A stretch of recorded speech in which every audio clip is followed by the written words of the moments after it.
Shalom, all praises to Yahweh, Ba'ashem Yahushai, and double honors to the apostles and the elders of the great millstone, Ba'ashem Rakak Wadash. My name is Yakalba from Plaintables Camp in Philly. Today is Sunday, June 19th, 2022. I was going over this phrase here, Inter Arma Enim Salient Legis, or what's the Inter, oh, we already said that.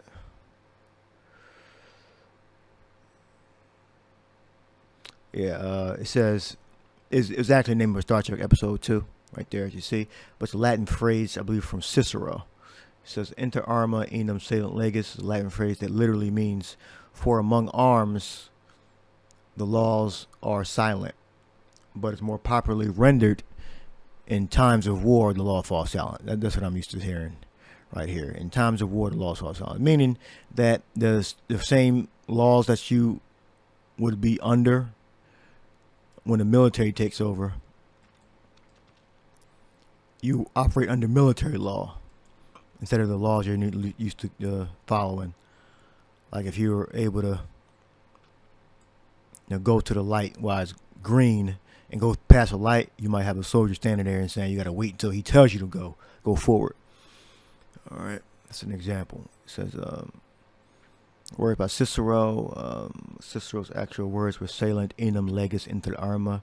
When Cicero used the phrase politically motivated mob violence was common. Armed gangs led by partisan leaders controlled the streets of Rome, but such leaders were elected to high office. Other Latin, all right, so it gives you examples of in a time of war, the laws fall silent. And the point is that, when martial law is declared, you're going to have soldiers committing crimes. That's part of the premise, is what I'm saying. And in areas where they're not in control, you're going to have citizens, committing crimes. And even, I guess, where they're going to be committing crimes and just doing what they want if they believe they're able to. All right. So that's the chaos, the turmoil that's about to take place within these countries because of the increasing totalitarian nature of the governments.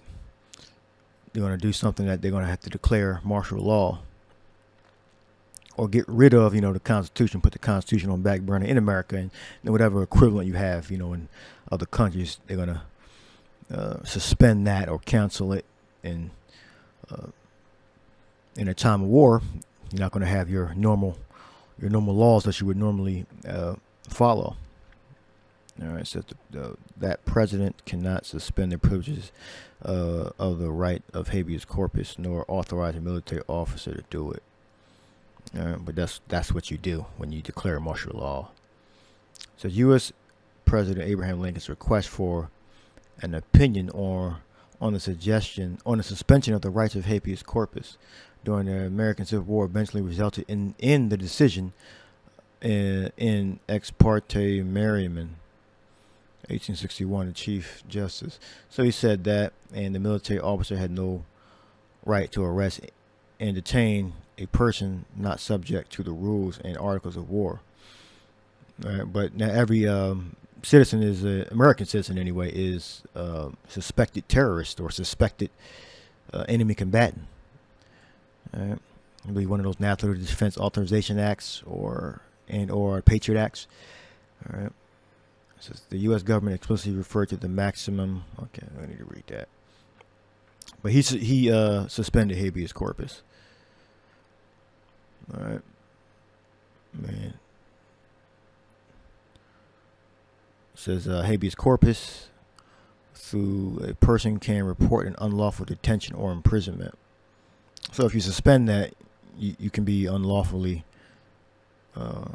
detained and imprisoned, and you don't have the right to request like a court hearing. All right, you can look more into that if you want.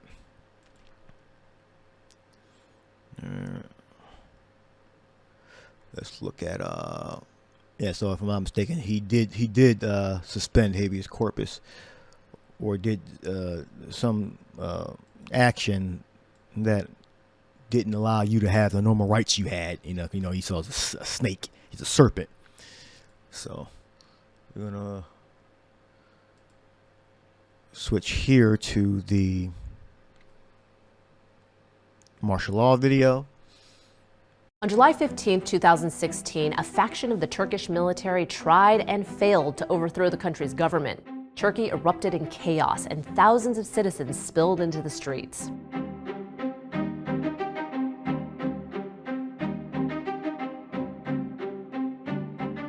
During the attempted coup, the military took over the state-run TV channel, announcing that they would impose a curfew and place the nation under martial law. Had the coup been successful, it would have been the 4th time Turkey had been placed under such conditions. So what exactly is martial law? Well, in the simplest terms, martial law means that the military has replaced the standing government. As such, the highest-ranking military official becomes the head of state, and the country's constitution, along with individual rights and freedoms, are suspended. Martial law is usually a response to a malicious, corrupt, or inefficient government and is imposed after a coup d'etat or political uprising. But in rarer instances, it can occur during a conflict or after a natural disaster when the state is particularly vulnerable. In the United States, martial law is directly linked to the writ of habeas corpus, which, broadly speaking, gives the judiciary the power to oversee law enforcement. When habeas corpus is suspended, the country is arguably in a state of martial law. This has only happened on a federal level once, when President Lincoln suspended habeas corpus during the Civil War. However, it has happened on a state or local level a number of times. For example, what is now the state of Hawaii was placed under martial law following the Pearl Harbor attack in World War II. The city of San Francisco has dealt with martial law twice, once after the 1906 earthquake and again in 1934 when the California governor responded to the dock workers' strike by placing just the docks under martial law. But in certain countries, particularly in Southeast Asia, martial law is not nearly as rare. The Philippines, for instance, has instituted martial law 5 times, one of which lasted nearly a decade. In Thailand, the military has seized power a whopping 12 times in the last century. The most recent instance was in 2014 when the military junta ousted the democratically elected government amid months of violent protests. Martial law was lifted the following year, only to be replaced with a law that grants the military junta sweeping powers in the name of maintaining peace and stability.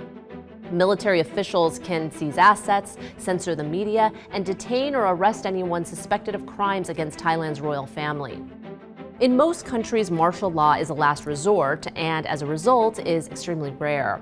The military tends to seize power during a time of political or social unrest. However, they often have the opposite effect, that is, creating a violent police state. So it's understandable that citizens of countries that have been placed under martial law several times would be wary of such conditions. For instance, during the attempted coup in Turkey, many citizens came out in support of their controversial president and ruling party. For those familiar with martial law, a corrupt or otherwise unjust government is oftentimes better than the alternative. And we look up the prophecy on Isaiah 13:16. It says that their children also shall be dashed into pieces before their eyes. Their houses shall be spoiled and their wives ravished. And this is obviously before the missiles hit. Now the missiles going to dash you to pieces. Well, they're going to just incinerate you, burn you. But when you have ground forces that go into a house or a city or a village, before the missiles drop, you're going to have police and the army, military, whatever faction they're with. They're going to be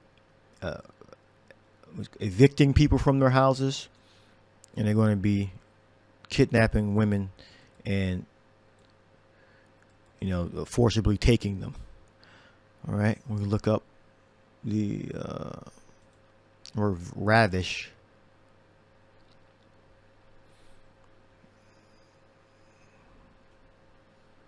Here we got shagal is the root word. That's the full word there in the text. Hashagalna. Look up shagal. Means to copulate. All right, to have sexual intercourse with, to lie with, ravish. It says to violate, to break or fail to comply with a rule or formula. Yeah, because it's going to be inter Arma Enim salient legis. When in a time of war, the law falls silent. Or when you take up arms, there's no law. The normal law that would normally be followed, the rules, guidelines, your rights that you would normally have, you're not following them. All right. Right there. Let me look up ravage in the dictionary. Seize, carry off. It says the grape of a woman, and copulate, to engage in sexual intercourse. All right. And this is why you need protection. And you know they got a certain amount of soldiers that are alternative lifestyles too. So we need protection from Yahushua. All right.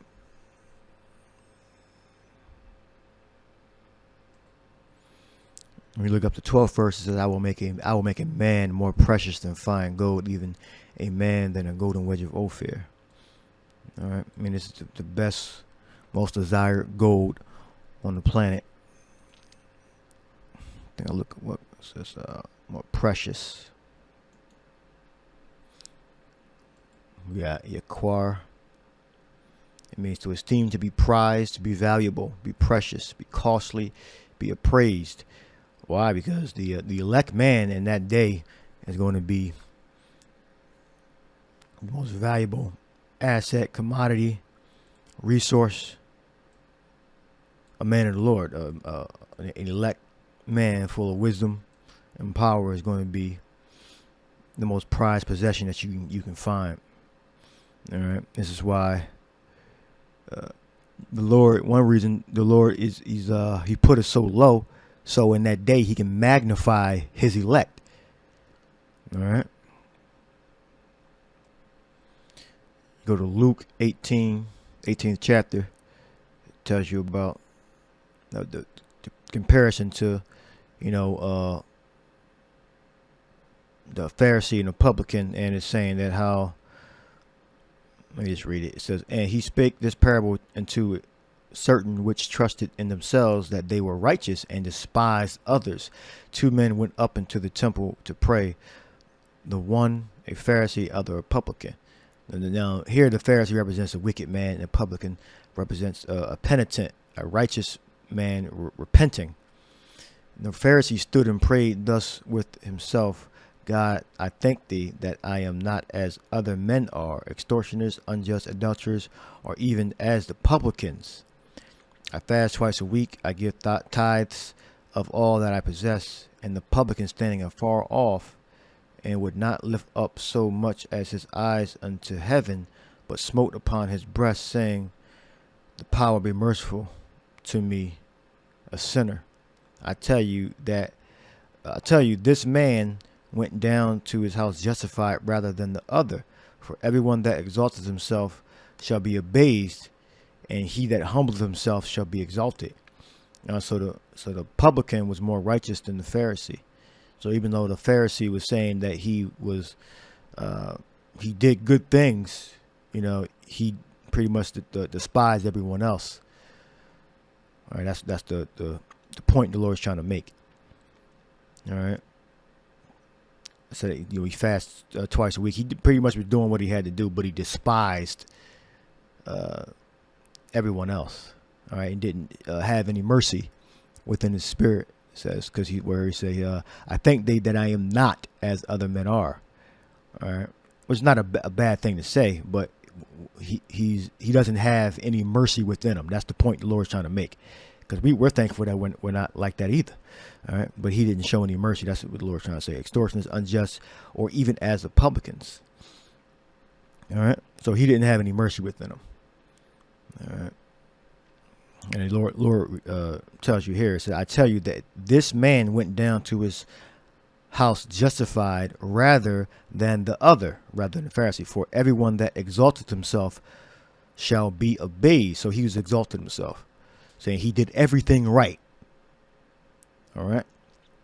A Pharisee. And he that humbleth himself, which the publican did, shall be exalted. All right. So I said before that the Lord put us in this weak, fucked up state because our rise is going to be so great. It's going to be like, you know, I guess Tupac gives the reference about him being in the club and the week before, and I was using him as an example. This is a great example. When he said it, he said, you know, the week before he wasn't getting no play from the women, and or I think he said women, or he was unpopular by his peers that he was around. All right, and then when his album came out, I believe he said his album, he was like a superstar overnight, just like that, snap of a finger. He was getting serviced. Lifted up high, exalted, to rise to the very summit of opulence and prosperity. Opulence, to exalt, to rise to dignity, honor. Right now, they look at us as broken, dusty. We don't got the Lambo, the Ferrari, the drip, the shit they people into the day. Outward with the chains and the rings and the watches, the $50,000 watches, the stupid shit these people are into. Well, I don't really think you. I didn't see your outward appearance. You ain't look right, so I ain't want to talk to you. Or, I thought you worked here at the supermarket. Yeah, brothers know what I'm talking about. Will you be using EBT today? To be exalted, rise, dignity, honor. Oh, I thought you were homeless or some shit. Honor and happiness, opulence, great wealth and luxuriousness, state of being prosperous, successful in material terms, flourishing financially. Well, we'll have power. Money's going to mean absolutely nothing. FRNs, your bank account, you making $100,000, $250,000, $500,000 a year. If you've been a millionaire, it's going to be absolutely irrelevant in that day. All right, we cut to the scene here. Live ass places you can like come around here and eat, but like I'm good. I gotta go. I'm in a rush. All right, have a nice day. Yeah. I'll see you. Fuck it. It's probably gonna be a fail. I ain't gonna be able to use this shit. Uh-oh. She looking around. Oh, she coming back. Huh? Come over here. I can't hear you. Come over here. What is she talking about?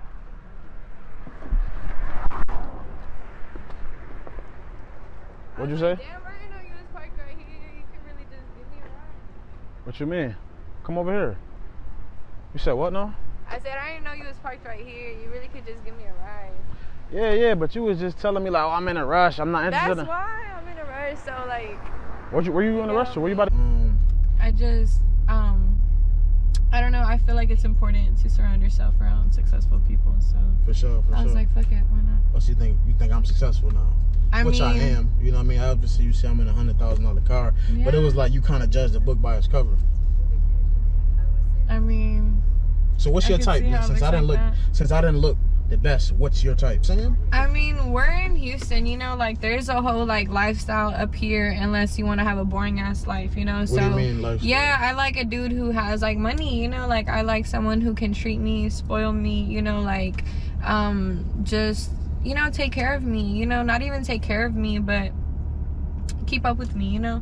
So I feel like that's more my type, you know, like just really well presented, you know. I don't know, just someone, I don't know. I mean, someone knows how to dress. What do you mean? So you're saying I don't know how to dress? I mean, it kind of looks like you're in high school, like. It looked like I'm in high school? Yeah, just a little bit. So what, you want me to wear a suit? Not necessarily, but you know, like a clean like shirt, you know, like a little, you know, iron it maybe a little bit. And well, let me see what type of shoes you got on. These Jordan 4s, yeah, these Amiris, this Warren Lotus. Jordans are cool or whatever, but I mean, like, but what about those though? I mean, yeah. What do you do? What do you look like though? I mean, you kind of look like you're in high school too. I mean, you know what I'm saying? How do I look like I'm in high school? What's you so literally have like. I'm asking you just one question. Like, what's so spectacular about what you have on? You were asking me about you. But I'm asking you about you. But now. I didn't ask you about me. You asked me for my opinion. I'm not asking you for your opinion. Okay. So yeah, there it goes. Okay, so what? Okay, cool. I'm not your type. So if I'm not your type, why you in my car? Because I don't like. So I have to fuck with you to be friends with you? Or now you just want to be friends? I mean, yeah. I mean, well, I'm looking to, I'm gonna be honest, be more than friends. You know what I mean? Like. But I mean, like, really, what are you willing to do for me? Because there's like a lot of guys who are trying to be more than friends, but like if you're not doing nothing for me, like, what are you providing? Like, honestly, like. What do you mean, though? Like, are you gonna like take me out? Are you gonna like, I don't know, like. What are you gonna provide? Like, I mean, I'm gonna provide me. I'm gonna bring me. You know what I'm saying? I'm a nice guy. Okay, I'm caring. You know what I mean? Like. It sounds good, but like it's not good. What's not good about that though? Because like I'm not in love. Just be honest. Because bro, like I need someone like that's gonna provide for me. Like, what are you doing for me? Well, you just want to take me on a date. Okay, that's cool. But what about stuff that I need? Like. I mean, I think you got a job. You can get what you need from your job. What do you mean?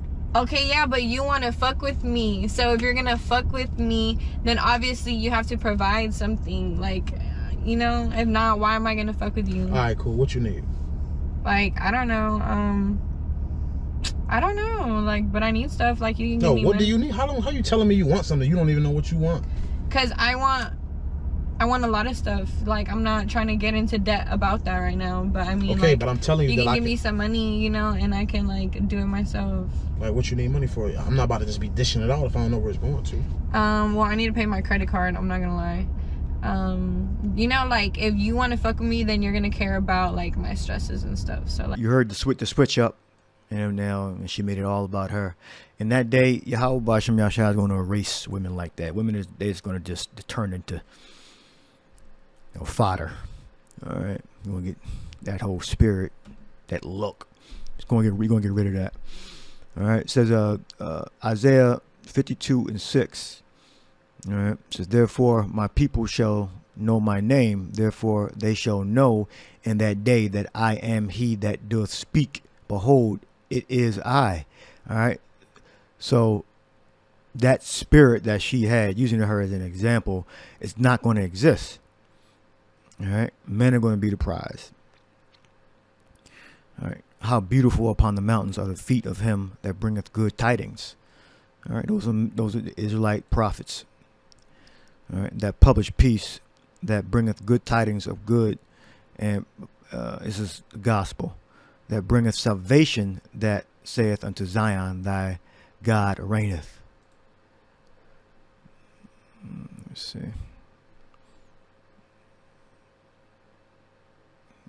We got Euangelizomenu. Euangelizomenu. It's the root word. Euangelizo. Euangelizo. To bring the good news, to announce glad tidings, of joyful tidings, of kindness in particular, of the messianic blessings, to proclaim glad tidings, to instruct men concerning, this is the full definition, concerning the things that pertain to the Israelite salvation. That's a pretty good or a well-rounded definition right there. Gonna be preaching the words, the prophecies from our record. All right. Thy watchmen shall lift up the voice. All right. With the voice together shall they sing, for they shall see eye to eye when Yahweh shall bring again Zion. All right. Yeah, we're gonna be in that when we return to the Father through Yahweh Shai. That's going to be probably the best. That's the best day of our lives when we actually get the victory.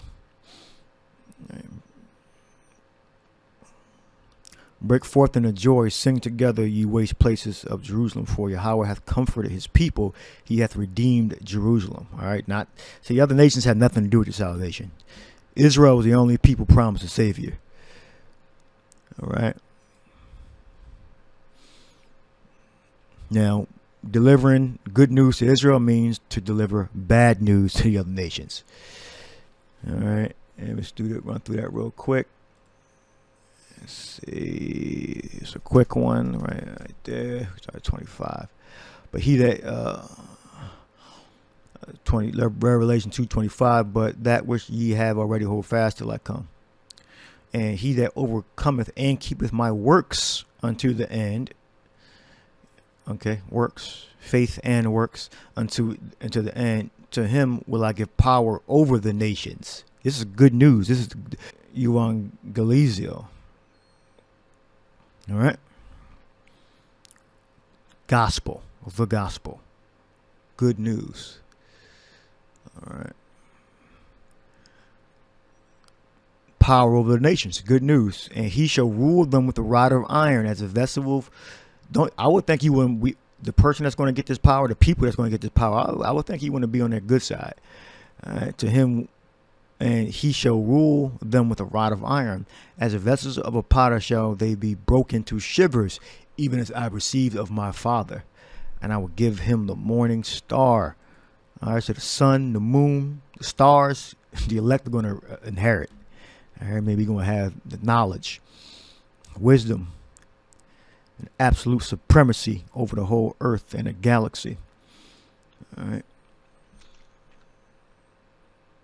So now I'm going to play a clip from Scott Rittner's YouTube, and he's going to show you about the when the military comes in, what kind of problems you get. All right. So I'll end that there, and the clip will roll now. Shalom. Heroes. They come in and they literally save thousands of lives. That's not why they exist. They exist to kill thousands of lives. The military exists for the sole purpose of defeating their enemy on the field of battle. Now, that applies to the infantryman up front and the supply clerk in the back. Even though the supply clerk's not killing people himself, he's part of a system that's geared towards creating the potential of increased lethality at the tip of the spear.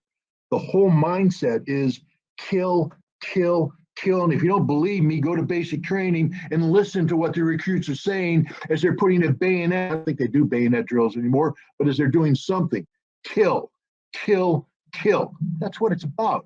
And if it's not, then we shouldn't have a military. I'm just being honest. We have a military to protect a nation from potential threats. If those threats manifest themselves in a way where it necessitates conflict, we need an organization capable of killing because we want to win. So it has to be capable of killing better than the other organizations capable of killing. That's okay, but understand there are consequences for this. And when you take thousands or tens of thousands of young men and women who are aggressive now, who are feeling their oats, who are sexually active, and that sexual activity is enhanced by the compression of aggression, and then you impose them on peaceful civilian socioeconomic systems, it is not a marriage made in heaven. We see that in the United States. Ask anybody who wants to live on the outskirts of a base, either a Marine installation in Jacksonville, North Carolina, or an Army installation in Fayetteville, North Carolina. Ask anybody honestly, do you want to live in the immediate area surrounding the base full of strip joints, hookers, bars, all the things that feed the sexuality of these people? Because that's what it is. If they're not trying to kill people, they're trying to have sex with people. That's the truth. And so nobody wants to live there. And so if you're going to invite an American military presence onto your soil, Poland, a permanent American military presence, understand what's going to happen.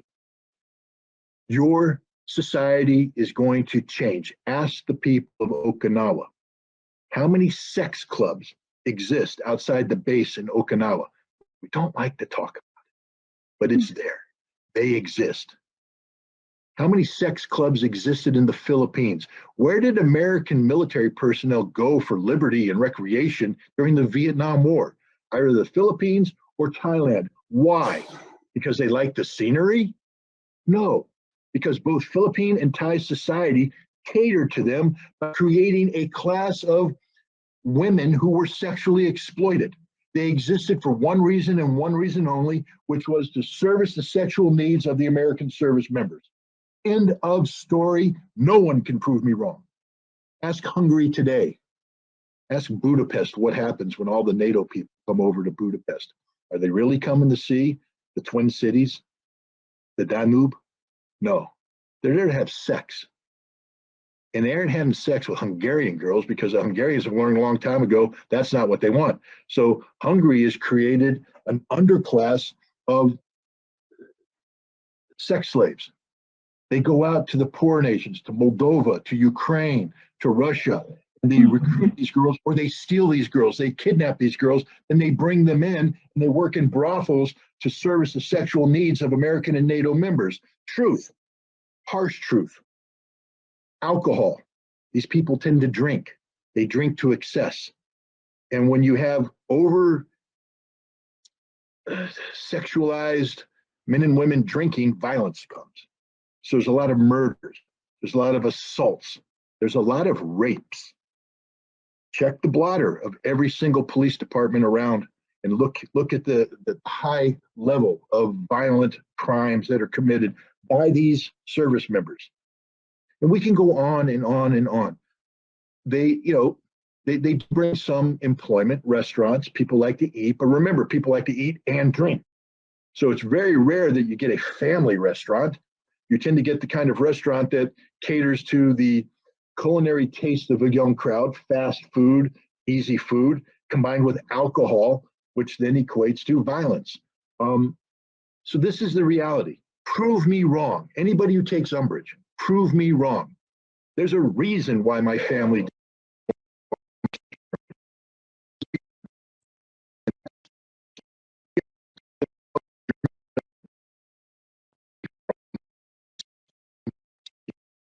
of the American military buildup.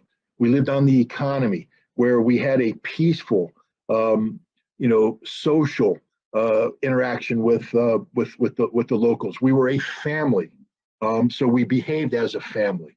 We weren't on a base full of young, single, testosterone-infused men and estrogen-infused women whose sole function when they're not fighting or learning to fight or learning to kill or learning their job is to get drunk and get laid. I hate to be that way, but that's what it's about.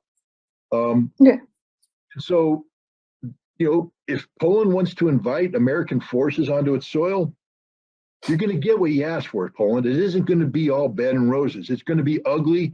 You're going to have high crime rates. And moreover, the United States is going to insult you by insisting that you sign a status of forces agreement that gives near immunity to Americans from prosecution of most crimes. Moreover, the United States is going to insult you by insisting that you sign a status of forces agreement that gives near immunity to Americans from prosecution of most crimes. Moreover, the United States is going to insult you by insisting that you sign a status of forces agreement that gives near immunity to Americans from prosecution of most crimes.